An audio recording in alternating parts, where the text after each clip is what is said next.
Y bueno, ahora empezamos con temas caberísimos para los pacientes. Vamos a hablar de la donación en vida, porque muchos de nosotros pensamos en quién le vamos a pedir el riñón, o algunos de nosotros pensamos en si vamos a donar un riñón. Nosotros pensamos que este tema se habla poco, que todo el mundo nos dice, no, esto es muy fácil, porque de pronto te cae uno cerca y dices, bueno, igual no era tan fácil. Queríamos hablar de esto. Para esto, el doctor nefrólogo Víctor Pérez nos va a hacer una pequeña presentación y luego van a subir a la mesa donantes y receptores y nos van a explicar si es tan fácil o no es tan fácil. ¿Vale? Pues gracias, Víctor.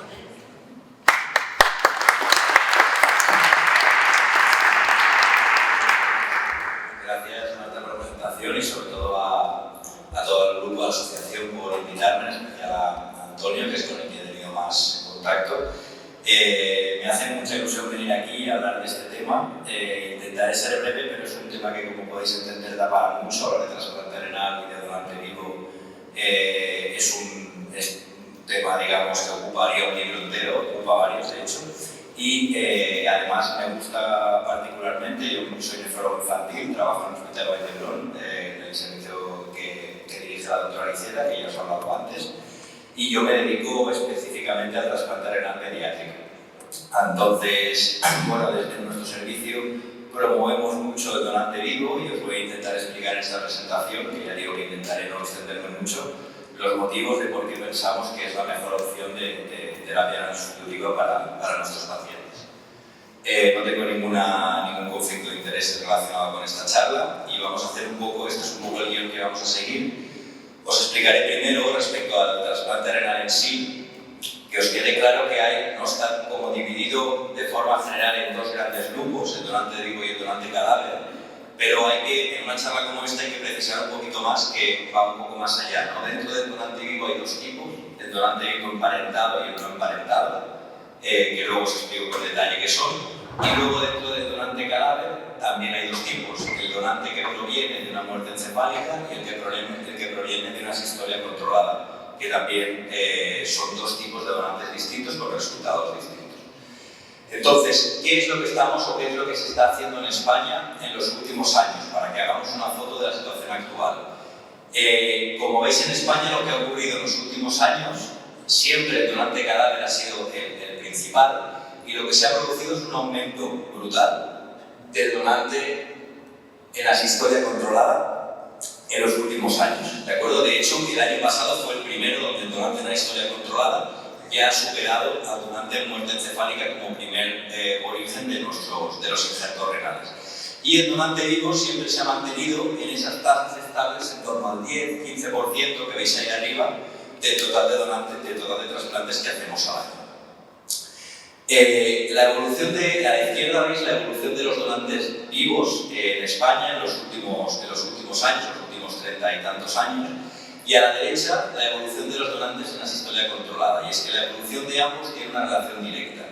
¿Qué ocurrió? Pues al principio de los 2000, a principio del siglo, una serie de regulaciones, sobre todo pues, que implican la normativa de tráfico, uso de casco, etc., redujo considerablemente y afortunadamente el número de donantes cadáveres disponibles.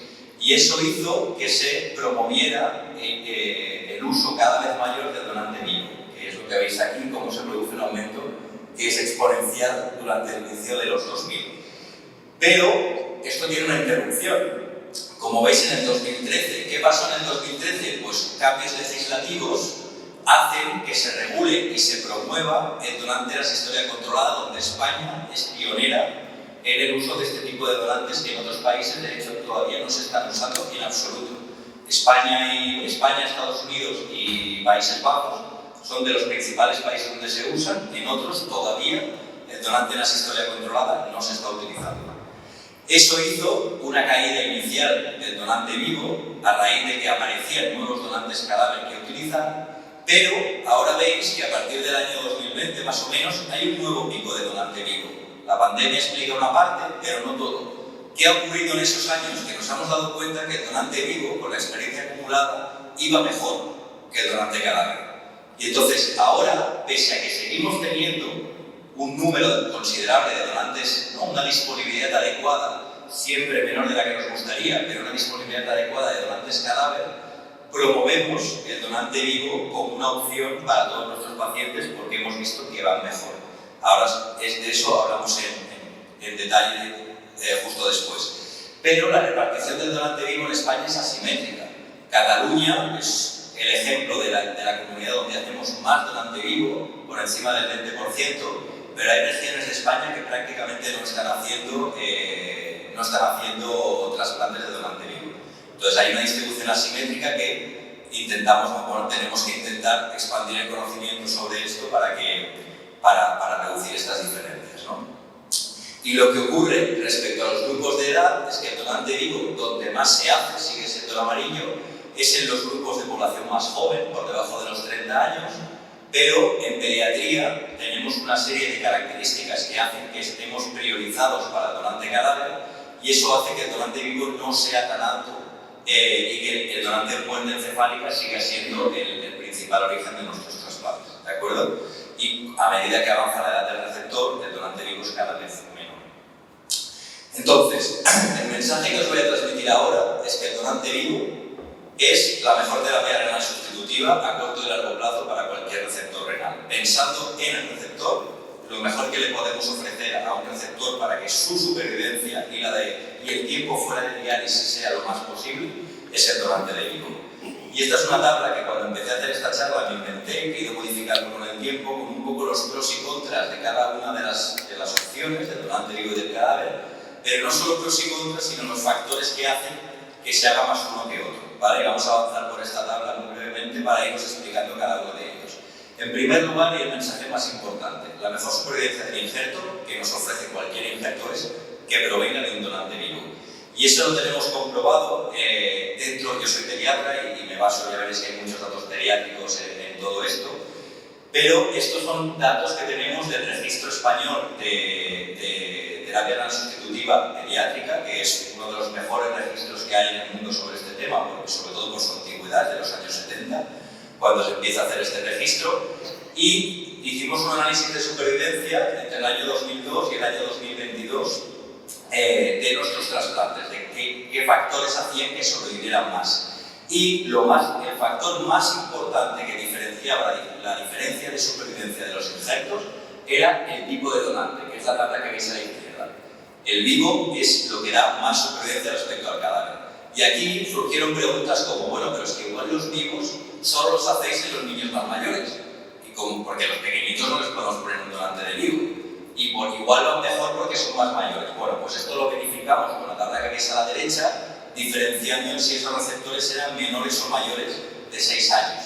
Y lo que vemos es que los menores de 6 años que reciben un vivo están en paralelo con los mayores de 6 años que reciben un vivo. O sea que no es un tema de peso, de edad, es un tema del tipo de donante lo que marca la diferencia en la supervivencia del injerto.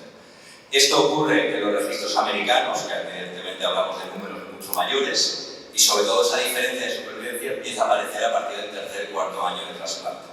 Y estos son también los registros europeos, que no vamos a detallar, que está diferenciado por grupos etarios, donde la línea verde en cualquier grupo de edad es la del donante vivo y ya veis que es superior a cualquier donante cadáver de cualquier edad. Incluso el donante cadáver de 11-19 años, ¿no? que es un donante estupendo, nunca es mejor que el donante vivo, que evidentemente siempre es de mayor edad. ¿De acuerdo? Después, el donante vivo nos ofrece habitualmente mayor compatibilidad inmunológica, sobre todo si viene de un familiar. Esto es importante porque ¿quién son los donantes vivos habitualmente de nuestros pacientes? Pues en pediatría suelen ser los padres, el padre o la madre, habitualmente la madre. Más del doble de veces es la madre, y esto es un debate en sí mismo, porque aquí hay una diferencia de sexo que está contrastada y que existe. Las madres suelen ser más veces donantes que los padres, a veces por factores de la propia familia, pero muchas veces también condicionado por los profesionales. Y eso pues porque la madre muchas veces está más delgada, es más bajita, tiene menos factores de riesgo cardiovascular. Bueno, hay distintos factores que contribuyen a eso. Pero los padres no son el donante más habitual en la población general. Si cogemos a los adultos, el cónyuge, la pareja, suele ser el donante más frecuente. Y ese es un donante que no está emparentado habitualmente. ¿Qué ocurre aquí? Pues que este es un trabajo que no se ha publicado, pero que es de datos de aquí, de Cataluña, de la OCAT, y que me parece que es, yo resumiría la charla con este gráfico, me parece súper interesante. Lo que diferencia aquí es la línea superior, que es el donante vivo emparentado, relación directa de primer grado entre donante y receptor. La segunda, la que es amarilla, es el donante vivo no emparentado. Y las de abajo son los donantes vivos, los donantes cadáver, perdón, con más o menos compatibilidad inmunológica. ¿Qué vemos aquí? Pues que el donante vivo es mejor que el cadáver, sí, pero hay una diferencia entre el tipo de donante vivo. A partir de los 10 años, poco a poco, el donante vivo, no emparentado, se va acercando en supervivencia al donante cadáver. Pero el donante vivo emparentado se va con una supervivencia mucho más alta por encima. Y esa media que siempre decimos, un trasplante renal de donante vivo dura unos 15 años. En global sí, pero si nos fijamos en el emparentado, a los 15 años el 75% siguen funcionando. O sea que la media va mucho más allá. ¿Vale? O sea que hay una diferencia entre el tipo de donante vivo que estamos utilizando, y en pediatría tenemos la ventaja que más del 80% de los que hacemos, en nuestro caso el 100%, son de familiares directos de primer grado. Y en el donante cadáver ocurre que las compatibilidades no suelen ser especialmente buenas. Los colores más oscuros, los de arriba y los segundos, estos son los tipos de compatibilidad inmunológica que hay en las diferentes unidades de trasplante renal aquí en Barcelona.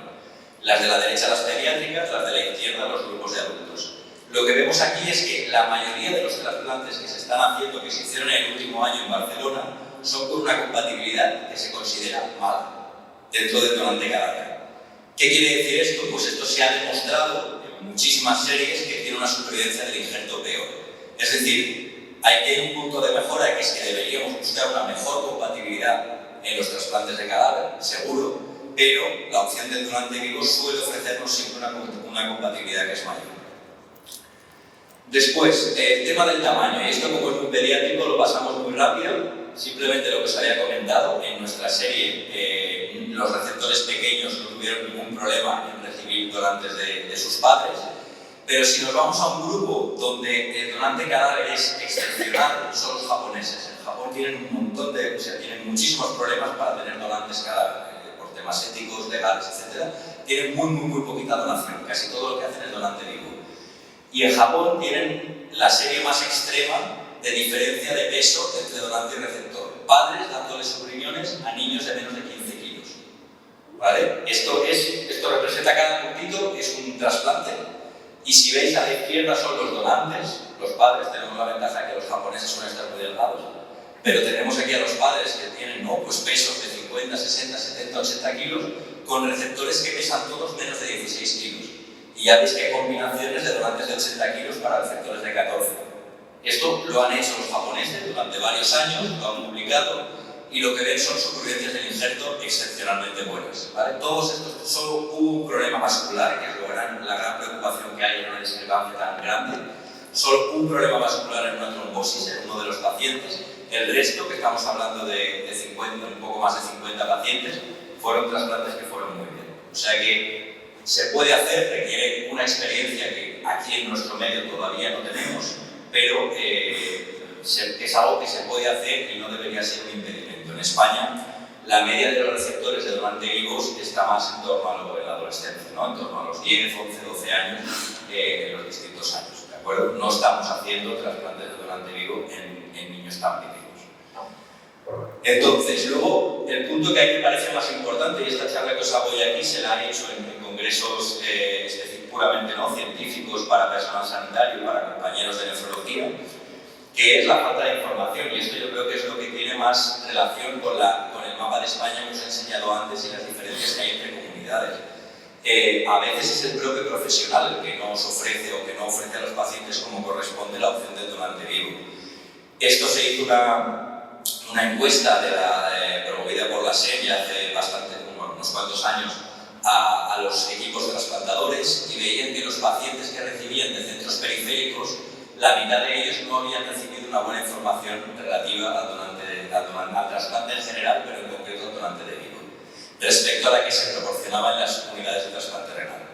Y las recomendaciones que lanzaron fueron estas, donde yo destaco la importancia de la remisión precoz a la unidad de trasplante renal. No hay que enviar al paciente cuando ya está el paciente en diálisis o varios años en diálisis, ya se ha hecho el estudio del trasplante por completo y entonces se le envía a la unidad de trasplante. Esa no debería ser la lógica. La lógica sería que ese paciente, incluso cuando ya se prevé una entrada en diálisis, ya reciba previamente la información, pero no en su unidad, sino en la unidad trasplantadora, donde se beneficiará del trasplante. Y a raíz de este trabajo pues hay unas recomendaciones más recientes que componen varios nefrólogos, tanto pediátricos y sobre todo de adultos, en la revista de nefrología. Y de aquí destaco pues, información que se le pueden dar a los pacientes, distintas aplicaciones, páginas de Facebook, etcétera, etcétera, o sea, información verificada sobre este tema y que debemos proporcionar a los pacientes para que puedan informarse correctamente de todo esto.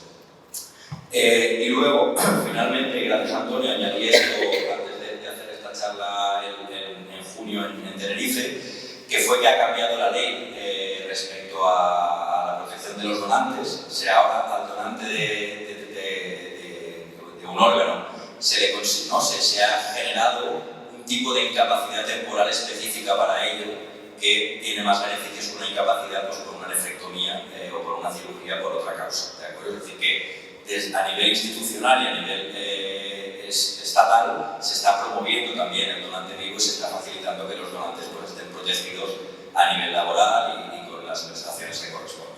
¿De acuerdo? Y luego viene, yo hablando sobre todo de gente joven, ya habéis visto que el donante de vivo sobre todo se hace en gente joven, hablamos de una cosa que se llama la secuencia. Yo cuando pienso en mis pacientes y cuando los tengo en la consulta, tengo que pensar que son pacientes que van a recibir más de un trasplante. No tiene sentido que haga un trabajo para intentar sacarlos de diálisis o que no pasen por diálisis de cualquier manera, sin pensar en que ese paciente va a sobrevivir a su primer injerto, va a recibir un segundo injerto, muchas veces un tercero, es decir, y hemos pasado a adultos, chavales que ya llevan 4 o 5 injertos, no es lo habitual, pero es una realidad. El trasplante ya nos afecta también a los pediatras, en tasas similares a los adultos. Pero desde luego yo tengo que pensar que todos mis pacientes sobrevivirán al injerto que les estoy poniendo en ese momento. Entonces en adultos tenemos que, en pediatría y en pacientes jóvenes tenemos que pensar en la secuencia. ¿Cómo es mejor? ¿Es mejor empezar por un trasplante de donante cadáver? Porque en pediatría estamos priorizados y se trasplantarán rápido. ¿O es mejor empezar por un trasplante de vivo? Pues la secuencia idónea, y con los 2 artículos que os voy a enseñar os lo dejaré muy claro, es empezar por un donante vivo. Incluso en pediatría, estando priorizados en la lista de espera. Los factores que pueden afectar a que un paciente desde un trasplante a su retrasplante no se pueden hacer correctamente son muchos, pero la sensibilización inmunológica es uno de ellos más importante, el desarrollo de anticuerpos que vienen dados sobre todo por un trasplante previo. Y aparte, pues embarazos y transfusiones también pueden ser factores determinantes. Y este es un primer trabajo que es relativamente reciente, donde veis, cuando empezamos por un donante vivo, ¿no? Si os fijáis en lo de la derecha, que es un resumen que he hecho yo explicando la gráfica, empezar por un donante vivo hace que el siguiente trasplante tengamos un 50% de posibilidades prácticamente de que vuelva a ser un donante vivo y un 50% de que sea un cadáver, con un tiempo de retrasplante en torno a 1 año. En cambio, si empezamos por el donante cadáver, solo un 25% se podrán beneficiar después de un donante vivo, que es lo que hemos hablado antes, el donante vivo vivirá más tiempo, el injerto de donante vivo vivirá más tiempo. Y en cambio el 75% volverá a necesitar un donante cadáver con un tiempo de retrasplante de 2 años o más. Y eso es muy importante. ¿Qué ha pasado en el primer caso cuando se ha empezado por un cadáver? Pues quizás que no había donante vivo, no había una compatibilidad posible, no había ningún donante posible. Puede ser, pero quizá hemos pensado, la frase que a mí me enseñaron cuando yo me formaba, ¿no? Que a veces le transmitíamos a las familias, guárdate tu riñón para el siguiente que ahora está priorizado. Bueno, pues eso vemos que quizá era un error, y es lo que hemos cambiado ahora, ¿no? Empezar por un vivo parece que hace que las cosas, que se pueda hacer un vivo después y que las cosas vayan mejor y más rápido. Y este otro trabajo, que es un trabajo de registro americano súper interesante, que no me voy a parar mucho en él, compara, en base a datos de registro, eso mismo, ¿no? ¿Qué opción es mejor? empezar por qué es mejor. Esto no intentéis analizarlo porque yo estuve varias horas. Os lo voy a resumir directamente. Los grupos, y esto, el endpoint, el objetivo de este estudio era ver qué pacientes vivían más. Ya no hablamos de supervivencia del injerto, hablamos de supervivencia del paciente. Los pacientes que les beneficiaba más empezar por un donante vivo eran los más pequeños, por debajo de 5 años, y los adultos jóvenes, que ya no se beneficiaban de la priorización pediátrica, pero que estaban entre los 20 y 25 años. Esos pacientes, sus años de vida aumentaban, pues como veis en la barra de la más a la derecha, entre 2 y hasta 3 o casi 4 años más de esperanza de vida por empezar por un vivo en lugar de un cadáver. En esperanza de vida, hablar de 2, 3, 4 años puede parecer poco, pero es una barbaridad, porque estamos hablando de medias de muchísima población. Son muchos años de esperanza de vida ganados simplemente por empezar por un donante vivo antes de por un donante cadáver. Las poblaciones que más se benefician son las más extremas. Estas son las conclusiones del trabajo, que es lo que os decía, y luego hay que tener claro que el que puede ser donante, el que puede tener un donante vivo ahora, puede ser que dentro de unos años ya no lo tenga, que es cuando hablamos de que el donante vivo se ha caído. Se ha caído pues, porque ha tenido alguna enfermedad que le ha afectado, porque el paciente se ha sensibilizado y ya no puede recibir ese trasplante, distintos motivos pueden producirlo. Pero empezar por un donante vivo también podría permitir que el siguiente trasplante también fuera de donante vivo. Y esa combinación es la ganadora, como os podéis imaginar, y hablamos de un aumento de supervivencia de los pacientes de hasta 4, incluso hasta casi 5 años de esperanza de vida más si hacemos 2 trasplantes de vivos consecutivos. Entonces, factores que pueden dificultar hacer un donante vivo. Bueno, pues que aquí en pediatría lo que nos encontramos es que los padres de nuestros pacientes cada vez son más mayores. Eso podría ser un factor. Dificultades sociales, familias monoparentales, donde el cuidador principal es el único potencial donante, ahí tenemos un problema. Y luego, una cosa que nos interesa aquí, enfermedades hereditarias, ¿no? Quizá eso es lo que dificulta el trasplante. Y aquí es donde hablamos de la parte final, que es qué pasa con el donante, ¿no? ¿Estamos poniendo en riesgo a nuestros donantes por quitarles un riñón? Pues lo que tenéis que tener claro, aquí hay varios de vosotros que habéis pasado ya por este proceso y que ahora comentaremos en la mesa, pero lo que tenéis que tener claro es que una persona para ser donante no vale con estar sana, ha de estar súper sana. Pasa por un montón de pruebas que garantizan, bueno, evidentemente garantías absolutas nunca hay, pero dan unos resultados muy altos de que esa persona no le vaya a pasar nada grave a corto, medio o largo plazo después de quitarle un riñón. Y esto lo hace una consulta independiente, habitualmente es otro nefrólogo el que hace ese estudio y hace un montón de pruebas. Yo voy a comentar muy brevemente las que se consideran especiales, que son las referidas, por ejemplo, a la genética, ¿no? ¿Qué pasa con las enfermedades hereditarias? Bueno, pues hay varias guías referente a esto. Hay una de hace ya unos años que resume, pues, si un donante, si el padre, por ejemplo, un familiar de primer grado de una persona con una enfermedad hereditaria puede ser su donante o no. Pues aquí lo importante es saber si esa enfermedad hereditaria va a afectar al donante, sobre todo, ¿no? Es decir, si tiene riesgo de que esa enfermedad le afecte. A los nefrólogos de adultos, que es a quien yo les envío los padres de mis pacientes para que los estudien, cuanto más mayor sea el padre o la madre, a ellos más les gusta, a mí quizá menos, pero a ellos más les gusta.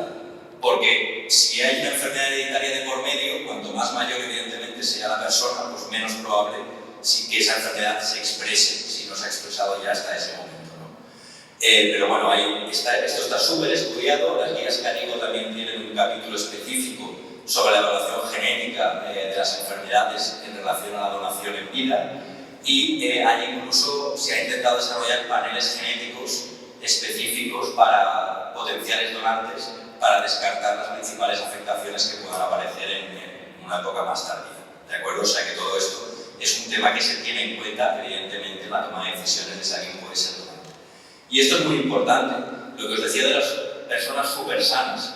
Esto es en el registro americano de 2.000 candidatos que dijeron yo quiero ser donante, solo llegaron a ser donantes el 37%. Es decir, todo ese estudio súper exhaustivo encontró algo que hacía que no fuera seguro para el donante ser donante y lo descartó. solo el 37% fueron considerados como donantes adecuados. Es decir, que hay que tener claro que al donante se le va a hacer un estudio muy exhaustivo para tener las máximas garantías de que no le va a pasar nada y que no va a tener más riesgos por esa donación. Y el tiempo de estudio de los donantes, que a veces parece, uy, son muchas pruebas, tardará mucho, la media está en unos 2-3 meses. ¿Vale? O sea, en España es algo que está priorizado y que se hace bastante rápido, al menos en nuestro medio, y podemos tener un donante estudiado en menos de 3 meses, cuando le damos mucha prisa a los de adultos, a veces en un mes no lo pueden tener estudiados. Y respecto a los resultados, ¿cómo de peligroso o no peligroso es para el donante, ¿no? Los resultados para ellos. Pues este es el primer estudio que hizo ese trabajo de analizar cómo les iba a los donantes, si tenían más riesgo, ¿no? Pues más mortalidad, más riesgo de enfermedad renal. Y este estudio se hizo famoso por un error, y es que comparó a los donantes con la población general. ¿Y qué ocurrió? Bueno, pues los macheó, ¿no? por parecidos, digamos, entre el donante, pues por peso, edad, etcétera, sexo, etcétera, etcétera. Y se encontró con que efectivamente los que habían sido donantes tenían una peor función renal después de donar, pues como es lógico, le ha quitado un riñón, ¿no? Le ha quitado la mitad de su función renal, pero encontró que ser donante era un factor protector de mortalidad, de hipertensión y que encima te daba más calidad de vida. ¿Qué pasó aquí? Que lo estaban comparando con una población con la que no lo tenían que comparar, con la población general, cuando hemos dicho que de la población general solo el 35% era realmente gente súper sana que podía ser donante. O sea que este estudio se hizo muy polémico por eso, luego salieron un montón de estudios más haciendo las comparaciones mejor, y este es un metaanálisis ya de la Clínica Mayo que resume todos ellos y que el resumen, y me tenéis que creer porque no tengo tiempo de enseñároslos todos, pero el resumen es que no hay más mortalidad ni más riesgo cardiovascular para los donantes que para gente, ¿no? Población comparable a ellos, población también muy sana que podría ser donante. ¿Vale? Y esto es un poco el resumen que se hace de todo este trabajo, ¿no? Pues que a nivel de riesgos renales, pues lo que os digo, el riesgo después de la donación de fallo renal a 15 años es menor al 1%, o sea que hay bastantes garantías de que no habrá un fallo renal después. Los riesgos quirúrgicos pues, son relativamente bajos, siendo, como ha explicado el urologo, una cirugía que no es desdeñable y que los urologos a veces prometen que en un mes están recuperados, y yo creo que los donantes luego os contarán que igual se tarda un poquito más, pero bueno, es una cirugía que como cualquier cirugía tiene sus riesgos, pero que son riesgos bajos. Yo sí que os digo que para nosotros cuando tenemos un trasplante de vivo, siempre en el servicio todo el mundo está más nervioso.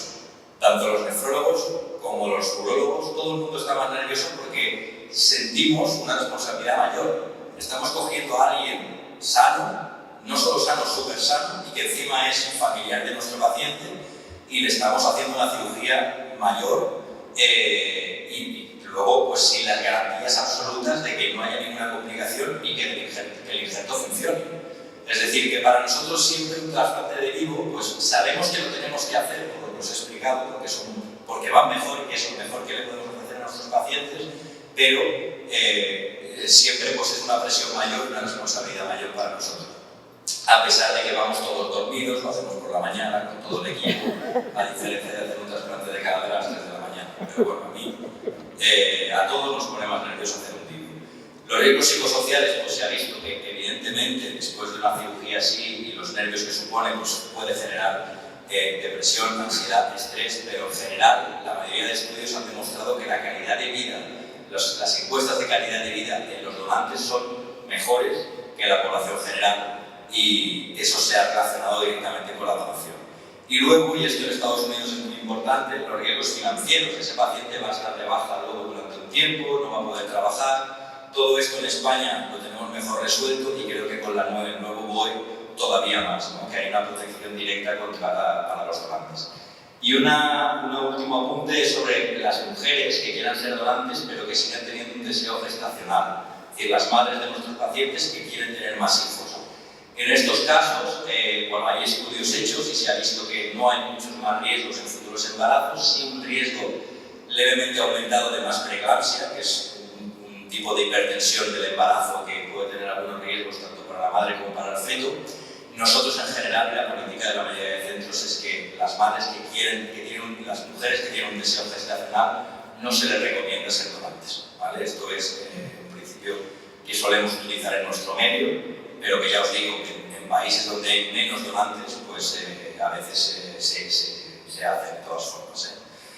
Y estas ya serían las conclusiones, y es un poco lo que os he contado. Espero haberos convencido de que el donante vivo emparentado, que es el que tenemos más disponible en pediatría, es la mejor terapia renal sustitutiva que le podemos ofrecer a un paciente, con tasas que se mantienen estables y que a mi parecer son bajas para estos resultados a nivel estatal. Es decir, que creo que, y no solo lo estoy haciendo yo, sino muchos compañeros estamos promoviendo el donante vivo porque es la mejor opción para nuestros pacientes, con unos riesgos que ya os digo que son relativamente bajos, sin que sean nulos evidentemente, pero relativamente bajos para los donantes, y que pensando en población joven o en niños, empezar por un donante vivo es el factor que se ha visto que alarga más la esperanza de vida de los pacientes. Y eso es todo, y esta es la conclusión final, ¿no? Que yo creo que en pediatría el mensaje que lanzo es que no por estar priorizados en la lista de espera tenemos que quitarle o decidir por nuestras familias que es mejor empezar por un donante cadáver. Eso es un error y creo que tenemos que dejar que sean las familias, con toda esta información, las que decidan lo mejor para su familia. Y muchas gracias.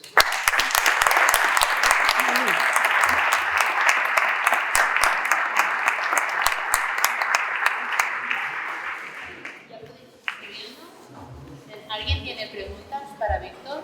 Sí, solamente.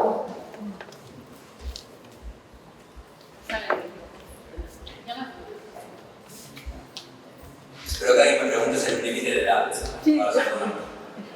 Ya está. Mira eso. Sí, sí. Mira, mira o sea, mi opinión es que no, pero quien lo tiene que decidir, o sea, se ha visto, ¿no? Hay grupos, y, por ejemplo, Reino Unido es un ejemplo, donde tienen también un poco donante cadáver, y en pediatría se utilizan los abuelos también, como, ¿no? Se proponen los abuelos como donantes vivos también. Cuando se hace la evaluación del donante, se evalúan los riesgos para el donante, pero también se evalúa su función renal, ¿no? y se ve qué función tiene en ese momento. Yo creo que los datos van a favor de que el donante vivo es lo ideal y es lo que da más supervivencia, y si el donante puede ser donante es porque tiene una muy buena función renal. Es verdad que hasta ahora la evaluación de la función renal quizá no se hacía perfecta, porque utilizábamos la creatinina sobre todo, y cada vez hay más datos que nos hablan de que en algunas poblaciones en concreto, pues la creatinina no es el mejor parámetro ¿no? Son fórmulas de estimación de la función renal. Ahora hemos empezado a hacer en distintos hospitales, y el donante es uno de los candidatos habituales, lo que es la medición del filtrado. Con algunas moléculas, con Ioexol y algunas moléculas, medimos exactamente cómo funciona, ¿no? el filtrado glomerular de los pacientes. Y eso hace que tengamos una idea más clara de cuál es la función renal. Nos da miedo hacer... por ejemplo, creo que el donante más mayor que hemos tenido tenía unos 58 o 59 años. En nuestro medio nos da miedo, ¿no? Expandir esto a gente mucho más mayor, pero el mensaje que nos transmiten los compañeros de adultos es: mirad, si esa persona puede ser donante, es porque los riñones le van muy bien. Entonces, sí, ¿no? A priori irá muy bien también para el receptor. E indudablemente, pues serán, o al menos por los datos que tenemos, serán la mejor opción. Entonces, es un poco la idea que tenemos ahora, y yo creo que cada grupo lo va aplicando a su manera, pero desde luego es algo del donante vivo, minimiza el tiempo de lista de espera, ofrece pues, un riñón que no ha sufrido en absoluto ningún evento complicado, nos permite una evaluación previa correcta. Si se pasan todos esos filtros, a priori no tendría que haber un límite de edad. Bueno, y ahora empezamos la mesa. Siento que va a ser una mesa muy breve porque a las 4 nos echan, lo siento muchísimo. Pero vamos a ver qué nos da tiempo de hacer en esta media hora, chicos. ¿Nos presentáis vosotros mismos? Hola, sí soy yo. Bueno, empiezo yo por este lado. ¿Sí? Bueno, yo soy Antonio, no me conocéis, y bueno, estoy en esta mesa. Pues, fui donante de riñón de mi hijo hace escasamente 4 meses. todavía toco la nieve, todavía está dormida en la zona, o sea que está todavía muy reciente y no tengo todavía el impacto de la donación. Entonces, bueno, parte de esta mesa, una conversación que tuvimos y me pareció interesante y además había visto a Víctor justo un mes antes del trasplante de Tenerife, igual comentado antes, en la presentación. Me pareció clave para los futuros donantes, pues que se conozca toda esta información que nos da, que nos resulta súper bien y que te queda clarísimo las ventajas que suponen. Y porque yo también me hacía una de las preguntas que le ha comentado, yo también me las hacía, decía, es mejor dejar ahora que es tan joven, es el primero en la lista, de los primeros de la lista, y yo guardarme para después. Pero te dejo comprar las presentaciones porque ese razonamiento no tiene sentido, ¿no? Pues yo creo que esto es muy importante tener toda esta información para poder decidir, ¿no? Para poder decidir de manera correcta. Obviamente yo de vosotros, porque si me agarro la moto ya no me adapto. Hola, yo soy Monse y he tenido la suerte de ser la receptora del riñón de mi marido y bueno, os podré explicar lo bien que me ha ido todo y lo bien que me siento después del trasplante. Hace 5 años que estoy trasplantada.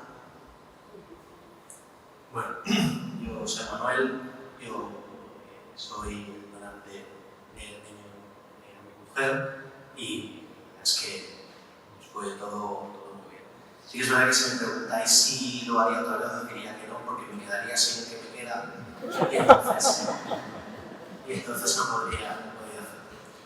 Pero es que todo fue muy bien y bueno, nosotros nos operaron en el Hospital del Mar y pues, no sé si hay, pero estamos muy contentos con el trato que nos dieron y cómo nos trataron.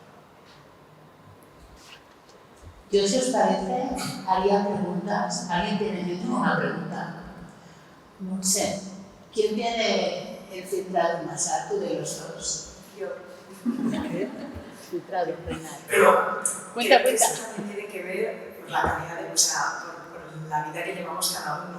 Y supongo que, bueno, eso lo sabrá más el médico, pero yo creo que o me dio el riñón bueno a mí, que no sé, o llevamos diferentes tipos de vida y supongo que por eso yo estoy mejor, no lo sé. O sea, el problema no es, o sea, no, en realidad no lo sabéis, o sea, seguramente él tenga mejor filtrado que tú, lo que pasa es que nadie lo ha mirado bien. ¿Vale? ¿Y por qué es eso? Porque si me lo hubieras preguntado a mí yo hubiera contestado lo mismo, pero porque se ve que él tiene una mayor masa muscular, el hecho de ser varón ya hace que la creatinina esté más alta, es decir, que aquí no es, ¿no? O sea, lo lógico es que ella tenga un filtrado un poco peor, pues porque está tomando tacrolimus, probablemente esté tomando algún IECA, ¿no? El ramipril o el alapril o algo, es decir, seguramente ella tenga realmente un peor filtrado, pero la manera con la que miramos el filtrado, que es la creatinina, depende de muchos factores que hacen que el mismo filtrado real se estime de forma diferente según las características del individuo. Entonces, eso es algo que, bueno, que estamos resolviendo ahora y que ahora ha llegado la manera de resolverlo, pero que hasta ahora no se ha mirado bien. Y esto, por ejemplo, en la evaluación esto se ha visto en la evaluación de donantes hace unos años, se han revisado ahora, y las que habían salido más perjudicadas en esto, por ejemplo, eran mujeres de mediana edad delgadas. ¿Por qué? Porque tienen creatininas muy bajas. Entonces parecía que tenían filtrados estupendos, pero cuando se ha mirado bien, igual tenían filtrados que estaban un poco al límite o que incluso hubieran contraindicado ser donantes. Entonces, bueno, creo que eso se está optimizando ahora en la mayoría de centros y estamos mirando mejor los filtrados, pero seguramente ellos tengan o el mismo o el suyo o el de él mejor. Esto es importante que se comente, porque yo por ejemplo esa información la descubrí a posteriori, que iba a perder una parte de mi hijo, que no iba a tener el 100%, si estaba por 100, no iba a tener el 100, ¿no? Iba a perder un 20, aproximadamente un 20-25% de función real, ¿no? Entonces creo que es importante, un poco lo que hablábamos al inicio del porqué de esta mesa, ¿no? Pues porque, aunque estamos convencidos y yo, no tengo ya ninguna más que donar, pero que por lo menos siguiendo vivo, pero que lo daría 1000 veces, estoy convencido de que estoy súper agradecido a todo el equipo de médico de Valdebrón por todo el proceso, por todo el trato y por eso que está viviendo mi hijo, que es estupenda, pero a pesar de que estoy convencido, y como os digo, lo volveré a hacer 1000 veces, creo que es importante pues, tener toda la información y tampoco poner que la persona donante, primero, que tenga toda la información para poder definir de manera pausada y serena, y segundo, pues que tampoco se tenga que ver en la obligación, porque cada uno pues, es libre con sus miedos y con sus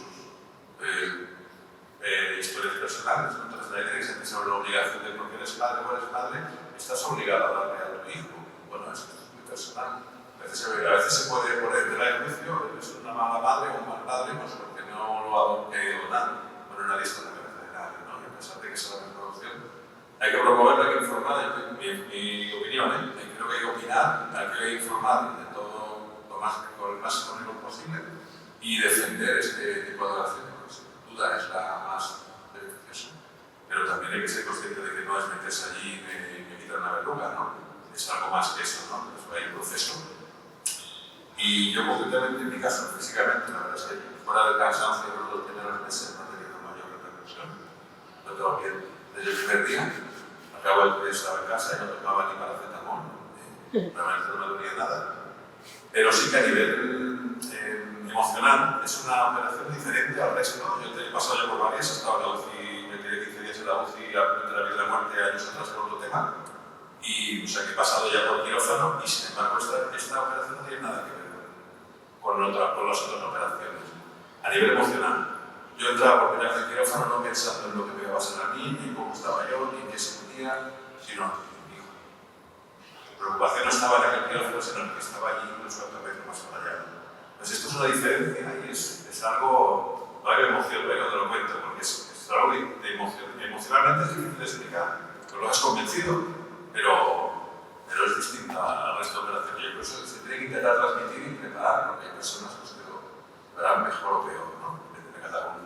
Yo, mi experiencia, la verdad es que en un momento miedo tuve, o de hecho, recuerdo una anécdota que, bueno, estábamos por la mañana, porque cuando llegábamos nos ponen en la misma habitación, nos explicaban, y llegó una nefróloga del equipo y dice, bueno, estáis un poco nervioso, tal, porque nosotros estábamos nerviosos, porque, ostras, y yo en aquel momento pensé, no sé, soy un inconsciente.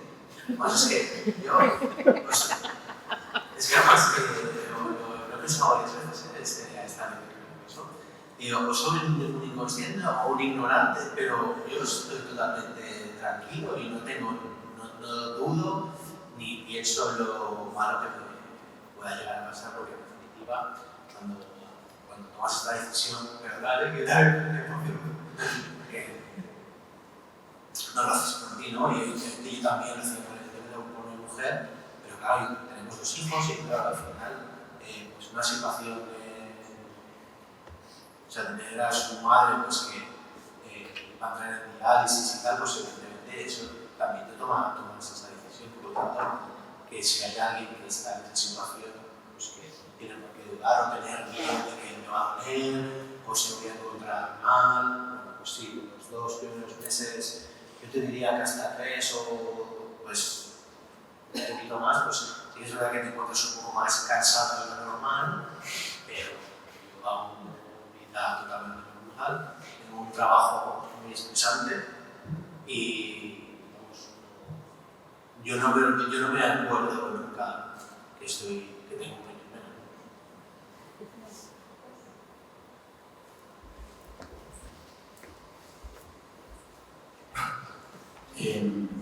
Bueno, yo permitirme felicitar la presentación. Comentaba Ignacio que es muy difícil escuchar a un profesional que haga una apuesta tan clara y tan evidente por la donación en vivo, porque ni siquiera la ONG me atrevería a decir que tiene esta apuesta. De hecho, cuando salió la norma de protección del donante vivo, promovida por la Federación Nacional de Tratamientos Hepáticos, por ACE, que lo llevamos promovido por la ONG desde hace 14 años, y al final, bueno, pues salió adelante, ¿no?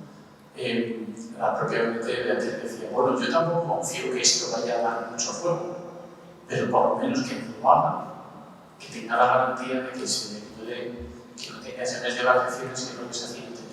Búscate unas vacaciones y en ese mes de vacaciones ya te gestionas todo.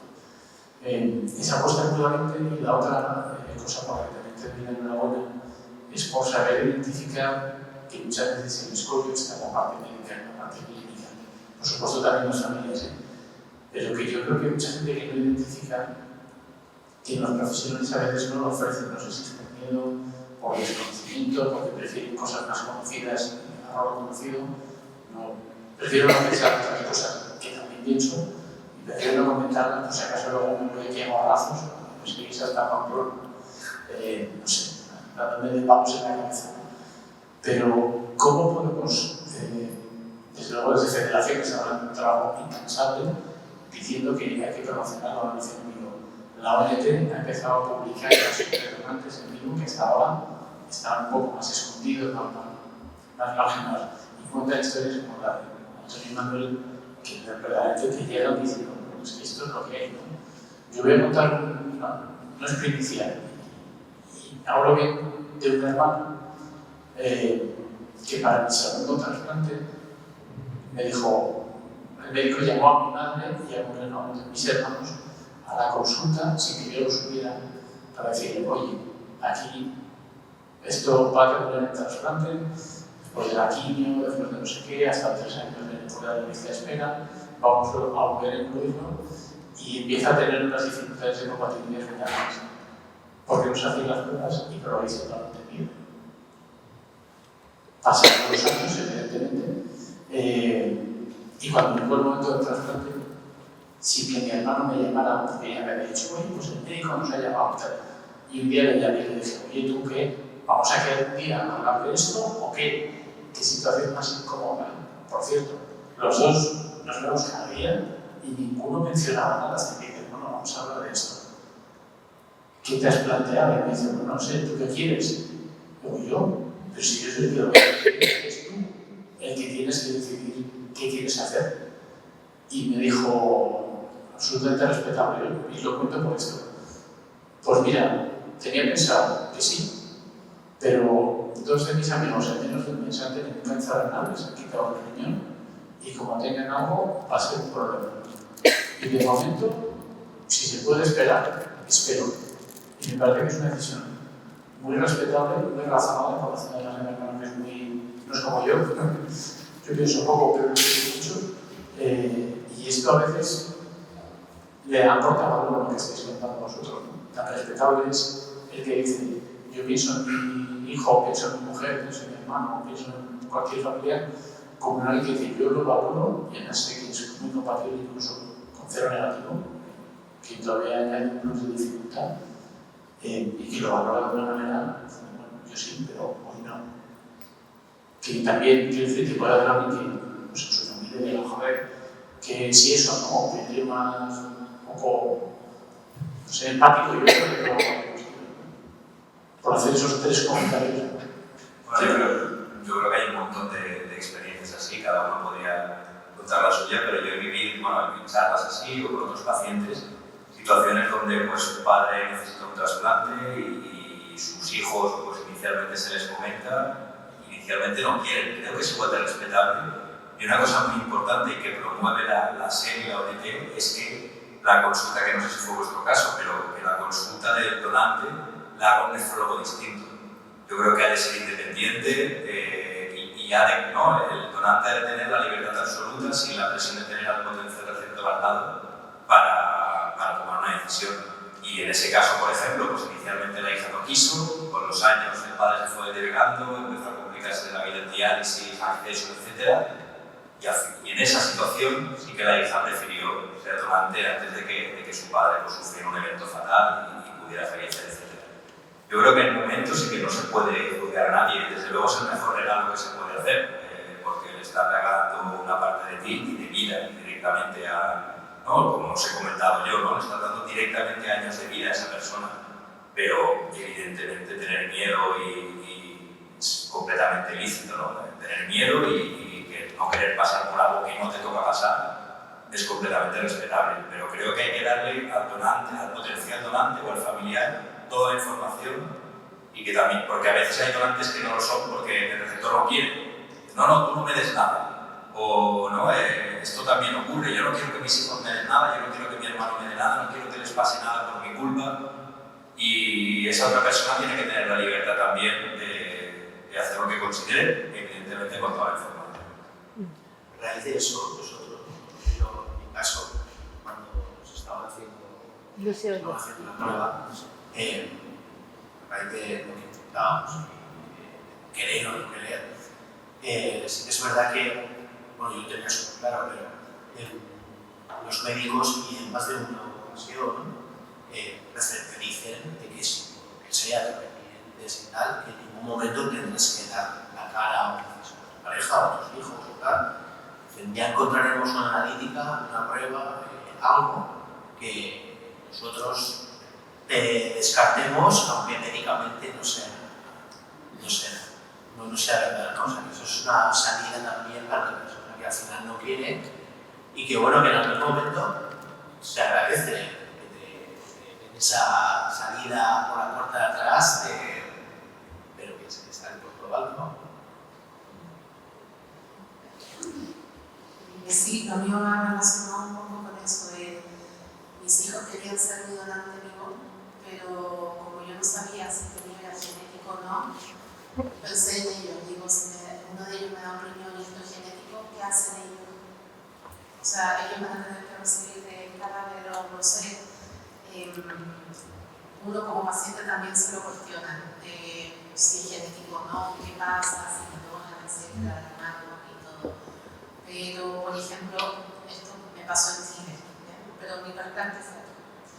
En Chile estaba el tema de que mi hijo, que tenemos 20 años de diferencia, decía que él no me podía donar. Pero mi hija, que es con 27 años de diferencia, ella sí. Y obviamente un hermano que es 11 años mayor que yo. ¿Por qué estaba esa diferencia de edad? En eso estoy hablando casi 10 años atrás. Quizás eso ya cambió. ¿Por qué mi hijo no me podía donar por tener 20 años solamente de diferencia, pero mi hija sí? Y tu hija tenía más diferencia, era más joven todavía. O sea, mi hija es mayor que él. En ese tiempo ella tenía 27 y él tendría 20, tenían 7 años de diferencia. Bueno, como os decía antes, al que toma la decisión de si alguien puede ser donante o no, cuanto más mayor sea la persona que tiene delante, más fácil es tomar la decisión. Decidir que alguien de menos de 30 años sea donante no es una decisión fácil y la mayoría de veces no se va adelante con ella, porque a esa persona le quedan muchos años para que le pasen cosas, ¿no? Entonces, y que puedan deteriorar su función renal. Es mucho más fácil tomar la decisión cuando tienes delante a alguien que tiene más de 50 o 60 años, ¿no? Porque es probable que lo que le ocurra no tenga nada que ver con sus riñones o al final bueno, pues hay muchos menos factores que puedan afectar. Entonces, no sé, en cada caso en concreto, no sé no sé los motivos exactos, pero desde luego con gente de menos de 30, en nuestro centro al menos, el doctor Moreso, que es quien hace el estudio donante vivo en el Valle d'Hebron, es muy raro que haya gente donantes de menos de 30 años. Bueno, pues por lo que os comento. Bueno, solo comentar que de ahora es implícito, pero para ser donante, por lo menos en este país, hay que ser mayor de edad. Entonces, y bueno, la presión familiar, tiene algunos núcleos familiares de esa presión. El donar es un derecho, pero no es un deber. Y también quiere decir que cuando alguien del entorno quiere ser donante es un derecho, o sea, no puede ser que los profesionales, porque para nosotros también es más compromiso. Es más compromiso porque es más compromiso por tanto con el donante como el receptor, porque asumir, porque las complicaciones que no existen, asumir que hay una complicación cuando lo que tienes es un trasplante vivo es mucho más duro que cuando tienes un trasplante, o sea, porque tener con todo lo que significa el trasplante, vosotros lo sabéis, tener una complicación mayor en un trasplante, o sea, es un evento que deja huella en el propio servicio, o sea, nosotros o sea, no son las familias, entonces si eso pasa con un donante vivo además, bueno, es que es un duelo pero complicado, entonces sí que es verdad que el profesional a veces se puede sentir un poco incómodo y también es verdad que a veces puede haber presiones en la familia que también hay que tener cuidado, por eso es muy importante la confidencialidad, el secreto profesional. Hay personas que delante de sus familiares dicen que quieren ser donantes y luego cuidado dicen que no. Es un tema que yo creo que lo más importante es que haya consultas específicas separadas por completo donante y receptor y profesionales que tengan también el entrenamiento, la capacitación de manejar los psicólogos. Son situaciones complicadas. Puede pasar, por ejemplo, desde temas de herencia familiar o también en cada familia, cada persona tiene un peso específico. Entonces, son temas muy delicados, personales, pero lo que no puede ser es que uno quiera donar y que sean los profesionales que lo paren, o al revés, porque no tengan nada de la información que no sea la correcta. Entonces, este es el tema, ¿no? Intentar tener una buena información.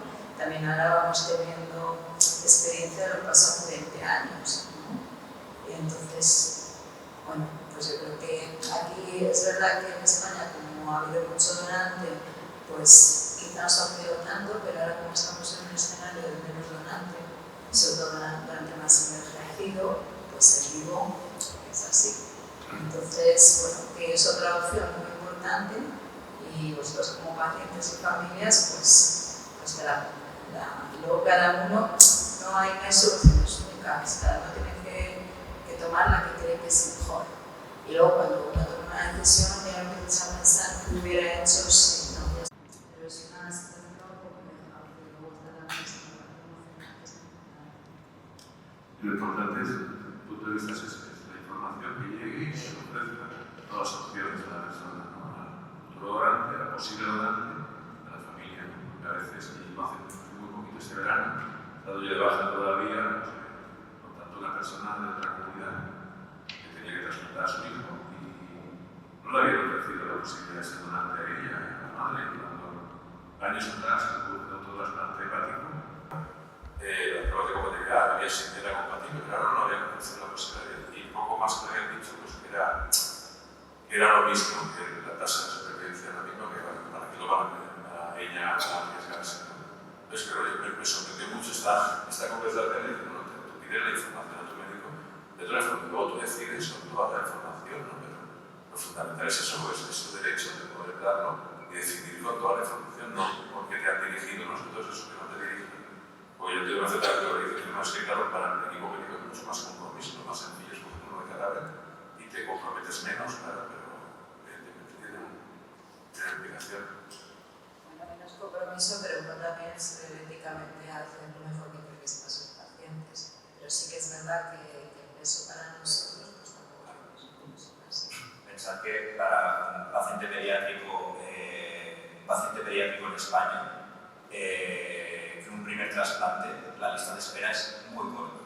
Muy corta significa que nosotros tenemos una tasa de que más del 50% de nuestros trasplantes se hacen en prediálisis y nuestra lista de espera en donante cadáver, en primer trasplante, ¿no? Que cuando son segundos, terceros, pues siempre hay otros factores, pero el primer trasplante es de menos de un año y hasta la pandemia estaba en torno a los 6 meses, ahora pues es un poquito mayor, pero bueno, quiere decir que trasplantamos muy rápido y además bien, porque seguimos teniendo, aunque ha bajado la tasa de donación, seguimos teniendo buenos donantes y los resultados son buenos. Pero si nos basáramos en eso, no haríamos el vivo, porque yo no tengo ganas de quitarle riñones a nadie. O sea, esto lo tenemos que proponer y hacer porque hay datos que avalan que es mejor y que es lo que va a hacer más supervivencia al injerto, al receptor y más calidad de vida también para él a largo plazo. Entonces, por eso lo hacemos, pero no porque no tengamos, o sea, siempre les explicamos a las familias que si no queréis ser donantes, tranquilos que hay otras opciones para vuestro hijo que son muy buenas, pero si lo ofrecemos y vamos adelante con todo lo que ello implica y, ¿no? como decir, pues la presión que también supone el meter en este embrollo a la familia, al final confía mucho en ti, sobre todo si has sido su médico desde que son pequeños, como en el caso de Gemma, que pues al hijo de Antonio lo lleva desde siempre. Pues claro, ellos van a tener confianza en lo que les diga la doctora Niceta, pero ella lo tiene que decir con la información y con la confianza de que le estamos ofreciendo la mejor opción para ellos. Entonces, esto es una dificultad en las comunidades autónomas, no os digo que no, y esto no lo digo yo, desde aquí, desde la Puigverd, se dirige una formación de trasplante de donante vivo, que es un curso que se hace cada año para toda España, que sobre todo ahora ya es versión online, pero es precisamente para fomentar esto en el resto de comunidades autónomas, para hacer llegar pero bueno, esto ya sabéis que la medicina en 10 años nos daremos cuenta de lo que estábamos haciendo mal ahora. la medicina es así, avanza, pero bueno, lo importante, esto no, yo creo que los datos avalan de que esto no es una moda, que esto ya tenemos información suficiente para poder afirmar que esto es la mejor estrategia que podemos llevar a cabo. Hola, yo quisiera participar, soy una cuidadora del jovencito del que hablamos y para terminar esta charla sobre trasplante, no quería terminar sin dar las gracias al equipo de Vall-d'Hebron, porque como cuidadora de mi hijo, que estuve los 20 días que habíamos de cuidar al doctor, bueno, la doctora Liseta, pero no la doctora Liseta, todo el equipo, eran 7 nefrólogos, 4 doctores, todos pasaron a vernos, todos estaban pendientes con nosotros, todos acompañaron a la madre, al hijo, y eso, yo creo que dentro de la parte clínica del éxito de un trasplante, la parte emocional, la parte del acompañamiento es muy importante, y en eso yo no tengo más que palabras de agradecimiento, y si quisiera pues darles las gracias con todo mi corazón como madre, como representante de pacientes, porque eso es lo que hace el nivel de excelencia de un hospital. Así que os pido un aplauso para todos ustedes.